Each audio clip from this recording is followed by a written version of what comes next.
আলহামদুলিল্লাহ। অনেক সুন্দর একটি দুপুর পেলাম। সবাইকে শুভ দুপুর ও জুম্মা মোবারক। যেকোনো সম্পর্কের পাসওয়ার্ড হচ্ছেন কিন্তু বিশ্বাস।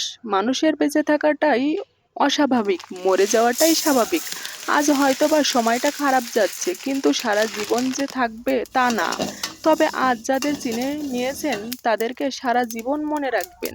অতিরিক্ত যাদেরকে আপন ভাববেন তাদের থেকে দুঃখ ছাড়া কিছুই পাবেন না। একটু ভাবেন, তারা কিন্তু আপনার সাথে স্বার্থের জন্য ভালোবাসেন। জোর করে কিন্তু কোনো কিছুই পাওয়া যায় না। ভাগ্যে থাকলে কেউ কেড়েও নিতে পারবেন না আপনার থেকে। মানুষকে দেখতে সুন্দর অনেক বেশি পাওয়া যায়, কিন্তু যাদের মনটা সুন্দর তাদেরকে কেবল ভাগ্য করেই পাওয়া যায়। যে আপনাকে অবহেলা করবে তাকে ধন্যবাদ দিয়ে দূরে সরে যান, কারণ তার অবহেলার কারণেই আপনার জীবনে আসতে পারে অনেক উন্নতি। অবহেলা থেকে মানুষ কিন্তু অনেক কিছুই শিখতে পারেন। একটা মানুষের অবহেলায় মানুষের জ্ঞান শক্তিকে বৃদ্ধি করে দেয়। অবহেলা মানুষের ঘুমন্ত মস্তিষ্ককে জাগ্রত করে দেয়। আপনি কাউকে কাছ থেকে যতই চেনেন না কেন, মন খুলে সব কথা কখনোই বলতে যাবেন না। মনে রাখবেন, এ যুগে বিশ্বাসের মর্যাদা কেউই রাখেন না।